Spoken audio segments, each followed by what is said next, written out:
नमस्कार दोस्तों, देखिए यहाँ पे शिक्षक भर्ती परीक्षा 2022 के लिए ठीक है, मॉडल पेपर नंबर है 3। तो देखते हैं आज का पहला क्वेश्चन। वीडियो को पूरा वॉच करिएगा और कमेंट बॉक्स में हमें कमेंट करके बताइएगा ठीक है, वीडियो कैसे लगी। यहाँ पे आपको हिंदी और पर्यावरण ठीक है मिक्स आपके मॉडल पेपर मिल रहे हैं। तो आइए वीडियो को स्टार्ट करते हैं। सो यहाँ पे फर्स्ट क्वेश्चन है कि निम्न में से पुल्लिंग शब्द का चयन कीजिए ठीक है। तो यहाँ पे देखिए राइट ऑप्शन होगा ऑप्शन बी यानी पहिया। देखिए पुल्लिंग शब्द वे होते हैं जो हमें पुरुष जात का बोध करवाते हैं ठीक है। अगर हम बात करें पहिया शब्द तो ये पुल्लिंग है। शेष तीन शब्द आपके पखावज, मझधार और लिखावट ये क्या है, ये स्त्रीलिंग है। ओके चलिए अगला क्वेश्चन है। देखिए यहाँ पे निर्देश है कि प्रश्न 36 से 37 दिए गए गद्यांश को पढ़कर निम्नलिखित प्रश्नों के सही विकल्प छांटिए। यहाँ पे लिखा कि स्पष्टता, आम विश्वास, विषय की अच्छी पकड़ और प्रभावशाली भाषा में अपने विचारों और भावनाओं को व्यक्त करना ही संप्रेषण कला है, जो निरंतर अभ्यास से निखारी जा सकती है। एक दिन में कोई अच्छा वक्ता नहीं बन सकता तथा भाषा पर अनायास ही किसी की पकड़ नहीं हो पाती। इसी अभ्यास से स्वामी विवेकानंद ने जिस संप्रेषण कला का विकास किया था उसमें विश्व धर्म सम्मेलन में लाखों अमेरिकी निवासियों को चकित और मोहित कर दिया था ठीक है। तो यहाँ पे क्वेश्चन पूछ रहा है कि संप्रेषण कला क्या नहीं है। तो यहाँ पे राइट ऑप्शन होगा ऑप्शन बी यानी अलंकरण। यहाँ पे बात हो रही है कि गद्यांश के प्रथम वाक्यांश में देखिए यहाँ पे स्पष्टता, आत्मविश्वास, विषय की अच्छी पकड़ और प्रभावशाली भाषा में अपने विचारों और भावनाओं को व्यक्त करना ही संप्रेषण कला है ठीक है। चलिए सो नेक्स्ट क्वेश्चन है यहाँ पे कि संप्रेषण कला का विकास किससे होता है। तो इसका राइट ऑप्शन होगा ऑप्शन बी यानी अभ्यास से ठीक है। अभ्यास से ही हम निखारी जा सकती है क्या, संप्रेषण कला ठीक। चलिए अगला क्वेश्चन है यहाँ पे कि निम्न में संयुक्त व्यंजन कौन सा नहीं है। देखिए यहाँ पे नहीं शब्द लगा है, वेरी इंपॉर्टेंट ठीक है।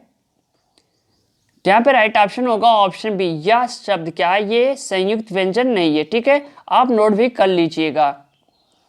सो नेक्स्ट क्वेश्चन है यहाँ पे कि मृत्युंजय पद में कौन सा समास है। तो यहाँ पे राइट ऑप्शन होगा ऑप्शन 1 यानी बहुब्रीय। देखिए बहुब्रीय समास, इसका समास विग्रह है मृत्यु को जीतने वाला अर्थात शिव ठीक है। चलिए सो नेक्स्ट क्वेश्चन है यहाँ पे अलंकार में किस उपसर्ग का प्रयोग है। तो यहाँ पे राइट ऑप्शन होगा ऑप्शन डी यानी अलम ठीक है, ये उपसर्ग लगा हुआ है। सो नेक्स्ट क्वेश्चन, ये पुस्तक किसकी है, में रेखांकित शब्द का पद परिचय दीजिए। यहाँ पे राइट ऑप्शन होगा ऑप्शन बी यानी सार्वनामिक विशेषण, पुस्तक विशेष, एक वचन, स्त्रीलिंग ठीक है। तो ऑप्शन बी इसे राइट ऑप्शन होगा। चलिए अगला प्रश्न है यहाँ पे कि विश्लेषण शब्द का विलोम होगा। तो यहाँ पे राइट ऑप्शन होगा ऑप्शन सी यानी संश्लेषण इज राइट ऑप्शन होगा ठीक है। Option C is right option.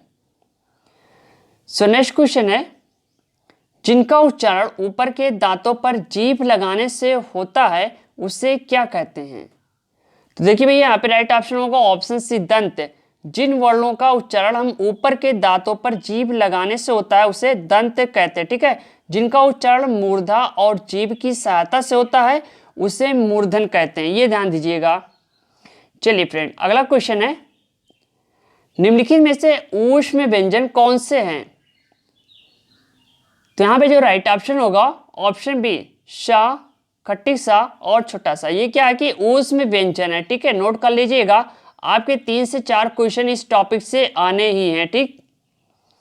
चलिए अगला प्रश्न है अत्यधिक का विलोम क्या है। तो यहाँ पे राइट ऑप्शन होगा ऑप्शन बी यानी अत्यल्प होगा ठीक है। अत्यधिक का विलोम अत्यल्प होता है, यानी अत्यधिक का अर्थ है बहुत अधिक तथा अत्यल्प का अर्थ है बहुत कम ठीक है। तो ये विलोम शब्द है। चलिए नेक्स्ट क्वेश्चन है यहाँ पे कृत का विलोम क्या है। किसी को मालूम है इसका आंसर, कमेंट बॉक्स में हमें कमेंट करके बताएगा। चलिए इसका आंसर आप लोग कमेंट बॉक्स में दीजिए ठीक है। क्वेश्चन नंबर 46 का आंसर आना चाहिए। अगर आप यूपीएसआई या शिक्षक भर्ती परीक्षा की तैयारी कर रहे हैं तो आपके लिए हिंदी काफी इंपॉर्टेंट है ठीक। चलिए सो नेक्स्ट क्वेश्चन है संकल्प शब्द में उपसर्ग बताइए। यहाँ पे उपसर्ग के बारे में बात हो रही है। तो इसका राइट ऑप्शन होगा ऑप्शन बी यानी सम। ठीक है, ये उपसर्ग लगा हुआ है। चलिए सो नेक्स्ट क्वेश्चन है, मुझसे खड़ा भी नहीं हुआ जाता, इस वाक्य का वाच्य होगा। तो देखिए यहां पे सिंपल सा ऑप्शन होगा ऑप्शन बी भाववाच्य। मुझसे खड़ा भी हुआ नहीं जाता वाक्य भाववाच्य का एग्जाम्पल है। क्रिया के जिस रूप से ये पता चले कि वाक्य में प्रधान विषय कर्ता या कर्म न होकर क्रिया का भाव ही प्रधान है, उसे भाववाच्य कहते हैं। ठीक है, चलिए अगला प्रश्न है, तद्भव और उसके तत्सम का कौन सा मेल गलत है। सो यहां पे जो राइट ऑप्शन होगा ऑप्शन ए लुनाई लवणता। ठीक है, चलिए सो नेक्स्ट क्वेश्चन है, लेखक और उसकी रचना का कौन सा जोड़ा गलत है। तो देखिए यहां पे अब जो राइट ऑप्शन होगा ऑप्शन यानी स्कंद गुप्त लक्ष्मी नारायण मिश्र। देखिए स्कंद गुप्त प्रसिद्ध है साहित्यकार जयशंकर प्रसाद द्वारा रचित नाटक। इस नाटक की कथा गुप्त वंश के शासक स्कंद गुप्त के जीवन पर आधारित है। ठीक है, चलिए सो नेक्स्ट क्वेश्चन है यहाँ पे कि कवि और उसकी रचना का कौन सा जोड़ा सही नहीं है। देखिए यहाँ पे नहीं शब्द लगा। ठीक है, तो ध्यान दीजिएगा। तो यहाँ पे राइट ऑप्शन होगा ऑप्शन 1 यानी परिमल सूर्यकांत त्रिपाठी निराला। अगर हम बात करें तो उद्धव शतक के रचनाकार जगन्नाथ रत्नाकर थे। रत्नाकर की गणना ब्रज भाषा के प्रसिद्ध कवियों में होती है। उद्धव शतक एक प्रबंध काव्य है जिस काव्य का आनंद दूसरों से पढ़कर या सुनकर लिया जाता है, इसे प्रबंध काव्य भी कहते हैं। ठीक है, चलिए सो नेक्स्ट क्वेश्चन है, लेखक और उसकी कृति के युग में कौन सा युग्म गलत है। ठीक है, तो यहाँ पे सही नहीं है। ये 4 ऑप्शन आपके सामने हैं। तो यहाँ पे राइट ऑप्शन होगा ऑप्शन डी दर्शन दिग्दर्शन रामचंद्र शुक्ल। देखिए दर्शन दिग्दर्शन पुस्तक के जो लेखक हैं वो है राहुल संकृत्यानंद। 1940 में उन्हें एक किसान आंदोलन में शामिल होने के लिए 2 वर्ष के कारावास की सजा दी गई थी। इस दौरान जेल में ही उन्होंने इसकी रचना की। ठीक है, चलिए सो नेक्स्ट क्वेश्चन यहाँ पे है कि विराम चिन्ह की दृष्टि से कौन सा वाक्य शुद्ध है अशुद्ध है। तो यहां पे देखिए राइट ऑप्शन होगा ऑप्शन ए यानी हाँ मेरा विचार यही है। ये वाक्य क्या है, अशुद्ध है। शुद्ध वाक्य होगा हाँ मेरा यही विचार है। ठीक है, चलिए नेक्स्ट क्वेश्चन है यहाँ पे, कौन सा शब्द भिन्न अर्थ और प्राकृति का है। देखिए यहां पे जो राइट ऑप्शन होगा ऑप्शन डी अधुनातन। हम बात कर रहे हैं तो अधुनातन शब्द का अर्थ होता है कि आधुनिक समय का, जबकि सनातन चिरंतन व शाश्वत शब्दों का अर्थ है परंपरागत अथवा पुराने समय से चला आ रहा। ठीक है, तो ऑप्शन डी से राइट ऑप्शन होगा। चलिए सो नेक्स्ट क्वेश्चन है, अर्वाचीन शब्द का विलोम होगा। तो यहां पर राइट ऑप्शन होगा ऑप्शन बी यानी प्राचीन, इसे राइट ऑप्शन। अर्वाचीन शब्द का अर्थ है यानी आधुनिकम यानी नवीन। इस शब्द का विलोम है प्राचीन। ठीक है, चलिए अगला क्वेश्चन है, व्याकरण की दृष्टि से कौन सा शब्द अशुद्ध है यानी सही नहीं है। तो भैया यहां पे जो राइट ऑप्शन होगा ऑप्शन बी बिरहड़ी। बिरहड़ी शब्द का अर्थ है प्रिय या पति से बिछड़ी हुई दुखी नायिका। वेरी इंपॉर्टेंट है। ठीक है, ये शब्द क्या है, अशुद्ध है। ठीक है, शुद्ध क्या आंसर है, बिरहड़ी। ठीक है, इस तरह से ये शुद्ध होगा। चलिए सो नेक्स्ट क्वेश्चन है, निम्न में से कौन सा युग्म गलत है। तो देखिए यहां पे जो राइट ऑप्शन होगा ऑप्शन सी सब्ज बाग दिखलाना हरा भरा करना। देखिए सब्ज बाग दिखाना क्या है कि झूठी आशा देना। वाक्य प्रयोग, नरेश विदेश में अच्छी नौकरी के सब्ज बाग दिखाकर लोगों को ठगता है। ठीक है, एग्जाम्पल के तौर पे चुनाव में अगर हम लुभावने विज्ञापन दें कि हम इतनी वैकेंसी फुल करेंगे, ठीक है, तो वो क्या है, सब्ज बाग दिखाना। ठीक है, हरा भरा करना नहीं होगा, सब्ज बाग दिखाना यानी आशा देना। चलिए अगला क्वेश्चन है, मेरी भव बाधा हरो राधा नागरी सोए जातन की झाई परै श्याम हरित दुति होए। उपयुक्त में कौन सा अलंकार है। तो देखिए भैया यहाँ पे जो राइट ऑप्शन होगा option 1 is slash is the right option. Okay, so next question है गौशाला में कौन सा समास है? तो देखिए यहाँ पे जो राइट ऑप्शन होगा ऑप्शन बी है तत्पुरुष समास। तत्पुरुष समास वो होता है क्या है जिसमें उत्तर पद प्रधान होता है अर्थात प्रथम पद गौड़ होता है। ठीक है, ये ध्यान दीजिएगा। चलिए अगला प्रश्न है देशभक्त में कौन सा समास है? तो यह आपके ऑप्शन ए होगा तत्पुरुष। देशभक्ति शब्द में उत्तर प्रधान है तथा कारक विलुप्त है, अतः उपयुक्त परिभाषा से इसका समास विग्रह देश की भक्ति होगा। ठीक है, चलिए यहां पे देखिए नेक्स्ट क्वेश्चन है निमिष शब्द। ठीक है, यहां पे है निमिष शब्द का पर्याय। तो देखिए यहाँ पे राइट ऑप्शन होगा ऑप्शन डी यानी क्षण से राइट ऑप्शन होगा। निमिष शब्द का पर्याय कौन सा होगा? ऑप्शन डी से राइट ऑप्शन होगा। देखिए निमिष शब्द का पर्याय क्षण है। निमिष का अर्थ होता है कि पलक झपकने की क्रिया। ठीक है, सो नेक्स्ट क्वेश्चन यहाँ पे कि मुझसे उठा नहीं गया वाक्य में वाच्य है। देखिए यहाँ पे वाच्य शब्द पूछ रहा है, तो इसका जो राइट ऑप्शन होगा ऑप्शन बी यानी कर्मवाच्य। अगर हम बात करें तो भाववाच्यों में भावों की प्रधानता होती है तथा अकर्मक क्रिया का प्रयोग किया जाता है। मुझसे उठा नहीं गया वाक्य में भाववाच्य है। ठीक है, सो अगला क्वेश्चन है जिसकी पूर्व से कोई आशा ना हो के लिए एक शब्द। तो यहां पे देखिए राइट ऑप्शन होगा ऑप्शन बी अप्रत्याशित। जिसकी पूर्व से कोई आशा न हो के लिए एक शब्द अप्रत्याशित है। प्रत्याशा का अर्थ है कि आशा या भरोसा होता है, जबकि अप्रमेय का अर्थ जिसका परिमाण न पाया जाए या असंख्य होता है, तथा अनाहुत का अर्थ है बिन बुलाया मेहमान। ठीक है, अनाहुत का क्या होगा? बिन बुलाया मेहमान। चलिए सो नेक्स्ट क्वेश्चन है गोधूम शब्द का तद्भव।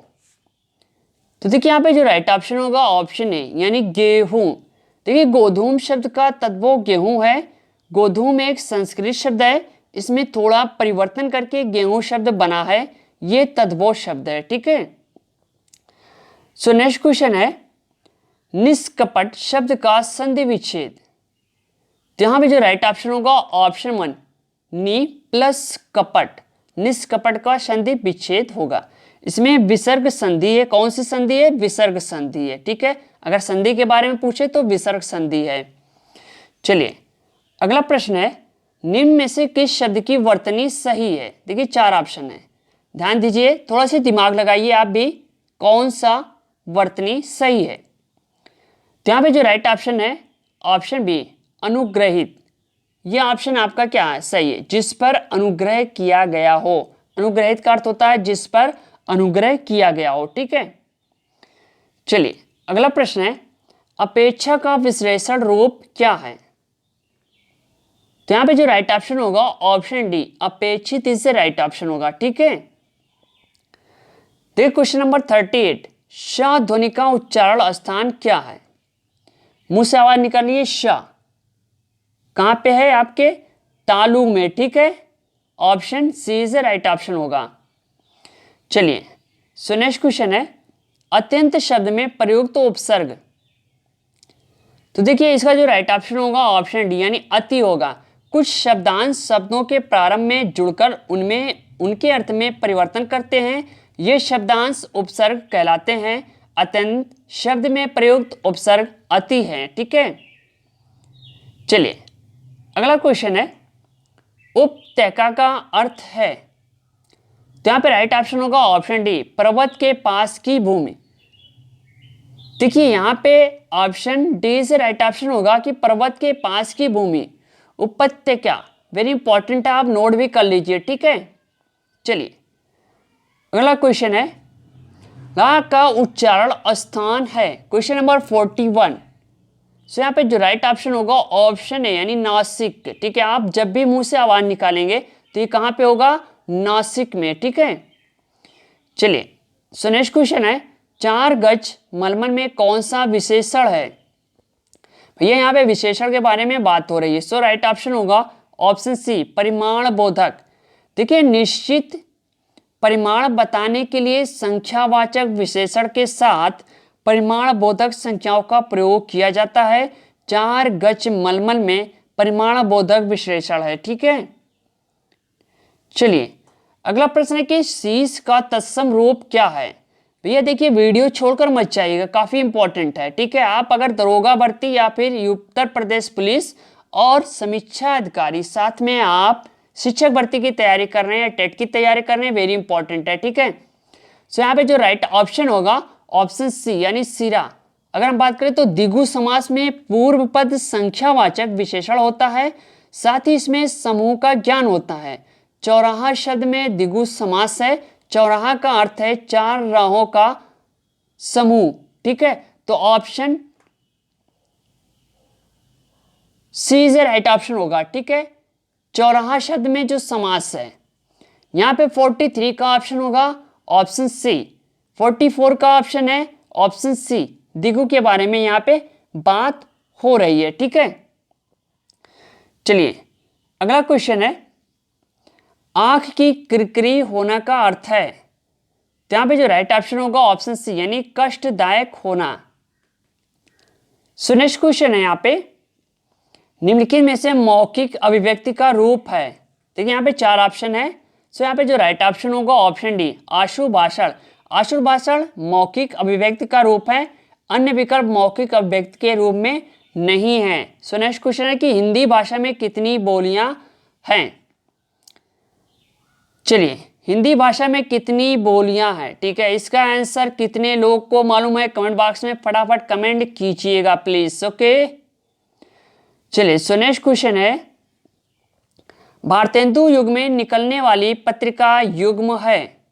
भारतेंदु युग्म के बारे में बात हो रही है। तो यहाँ पे जो राइट ऑप्शन होगा ऑप्शन है यानी कवि वचन सुधा हिंदी प्रदीप।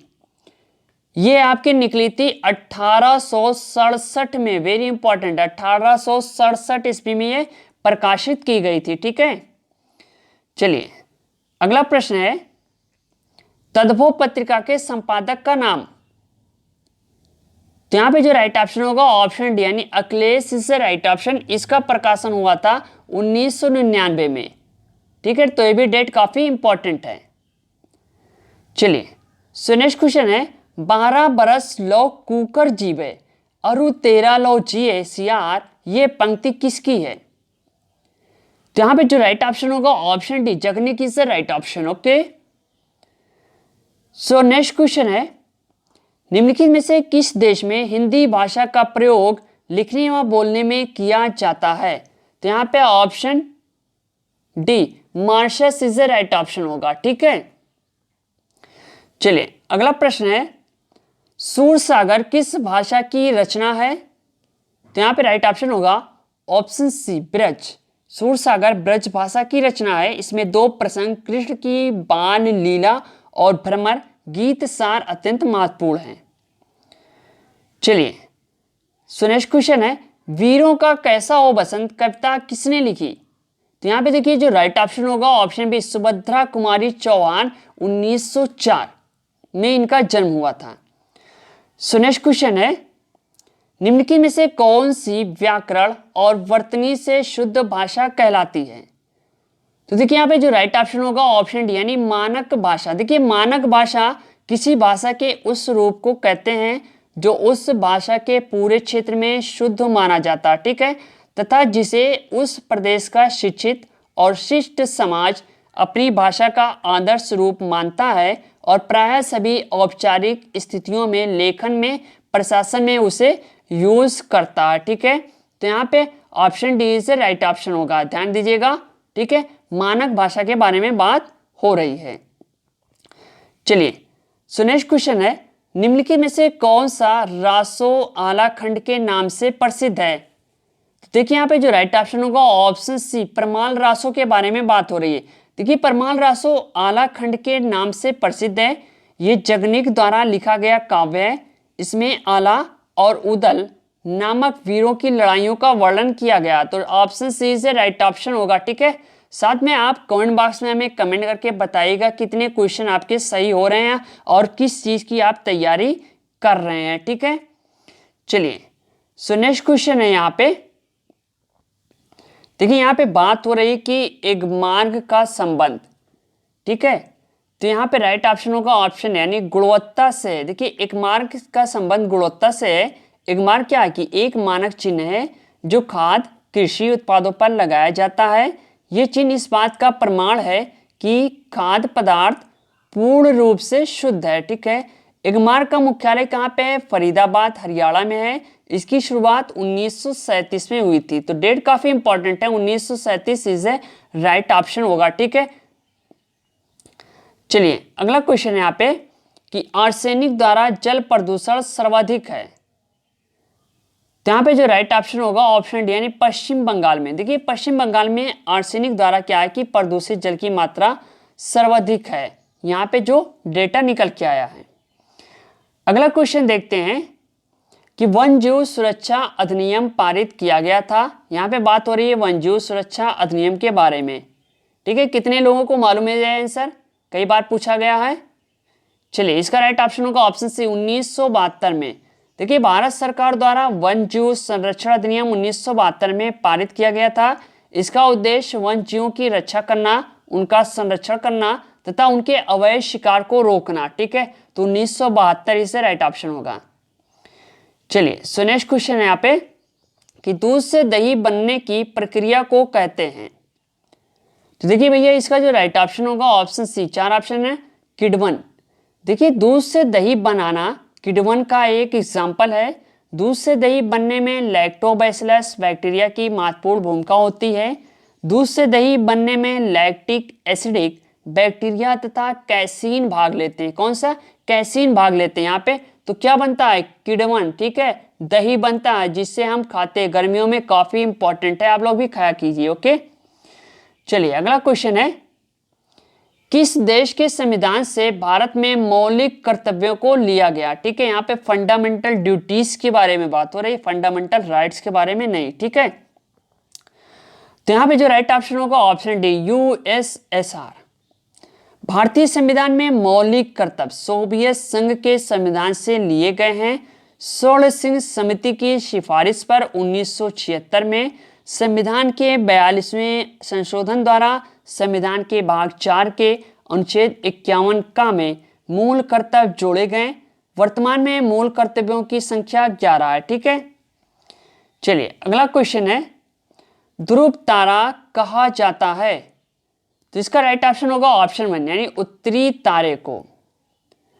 सो यहाँ पे अगला क्वेश्चन होगा कि भारत में प्रोजेक्ट टाइगर किया गया था, तो देखिए इसका भी राइट ऑप्शन होगा ऑप्शन बी 1973 में। देखिए बाघ बचाओ परियोजना की शुरुआत अप्रैल 1973 में हुई थी, ठीक है। तो Bharat project tiger very important है, ये टॉपिक आप नोट कर लीजिए, वेरी इंपॉर्टेंट है, ओके। चलिए अगला प्रश्न देखते हैं। यहाँ पे फूलों की घाटी अवस्थित है, तो देखिए इसका जो राइट ऑप्शन होगा ऑप्शन डी यानी उत्तराखंड में। फूलों की घाटी एक राष्ट्रीय उद्यान है, ये उत्तराखंड राज्य के गढ़वाल क्षेत्र में है। फूलों की घाटी नंदा देवी बायोस्फीयर रिजर्व से घिरा हुआ, ठीक है।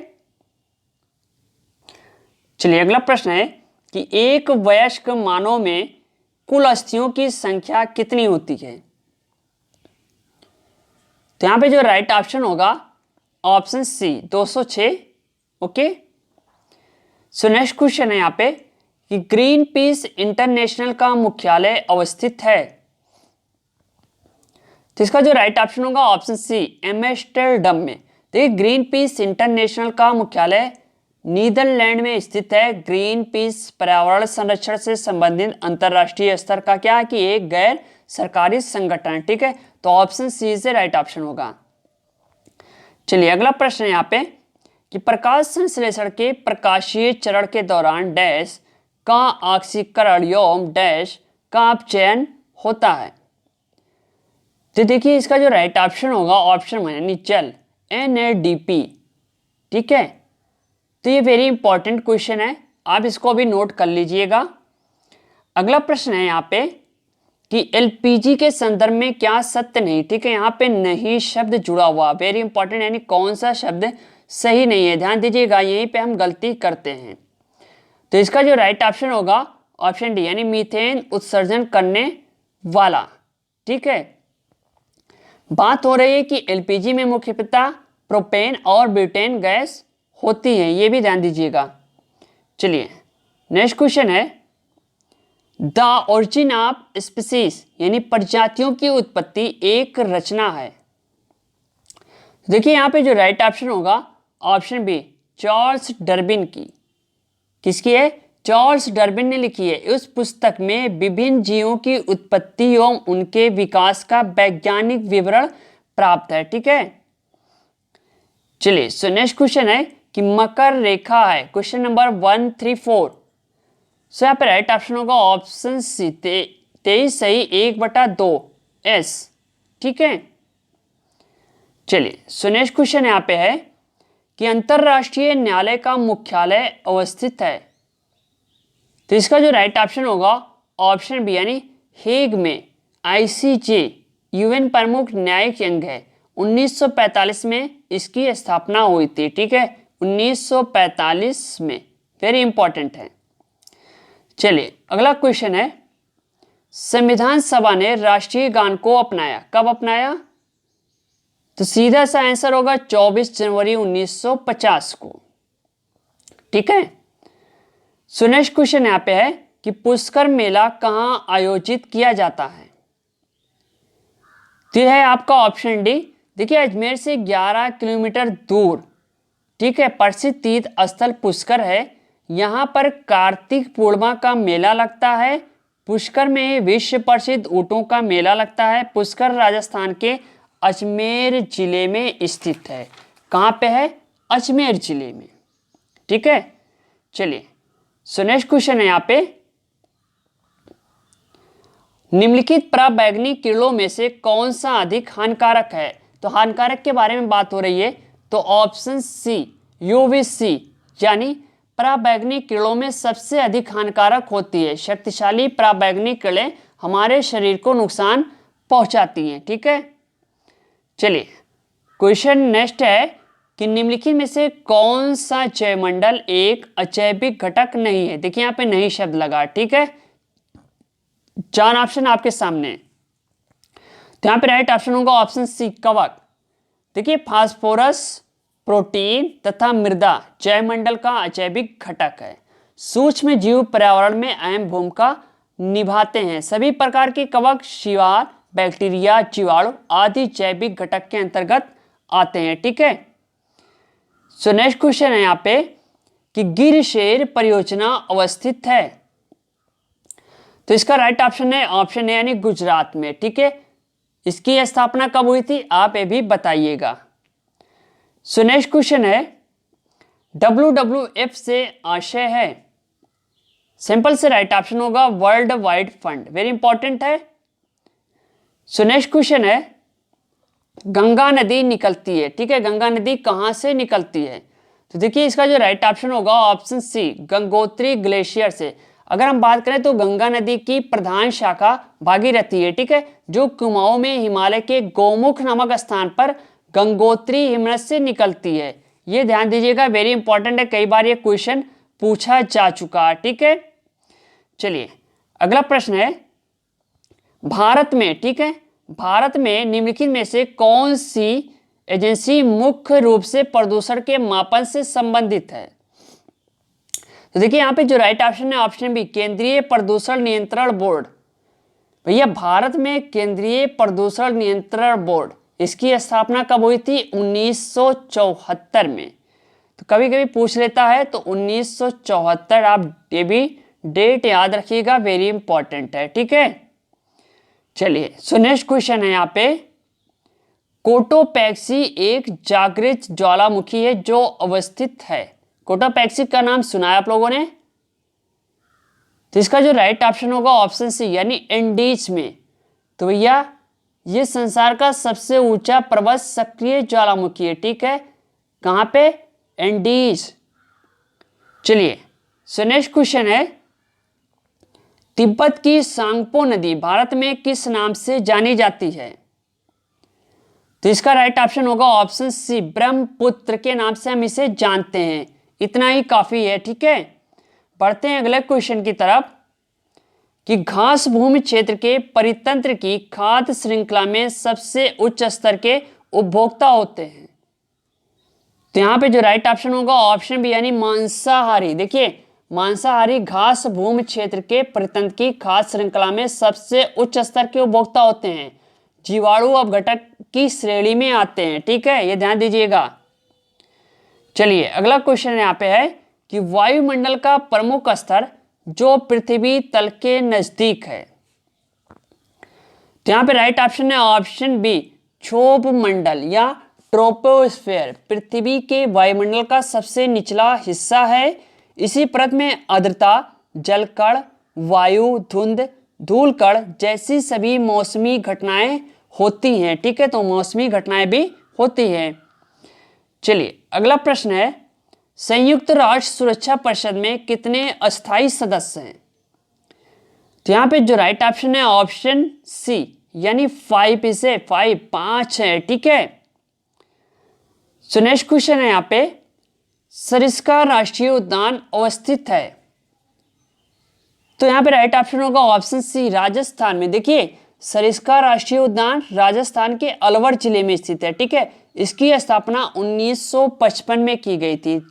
ठीक, तो सन याद कर लीजिएगा 1955, ये भी पूछता है। ठीक, चलिए अगला प्रश्न है, पारिस्थितिकी तंत्र में ऊर्जा का मुख्य स्रोत, एनर्जी का मुख्य स्रोत पूछ रहा। ठीक है, यानी एटीपी, समझ गए एटीपी। चलिए पारिस्थितिकी तंत्र में ऊर्जा का मुख्य स्रोत, देखिए यहां पे राइट ऑप्शन होगा ऑप्शन में यानी सूर्य का प्रकाश।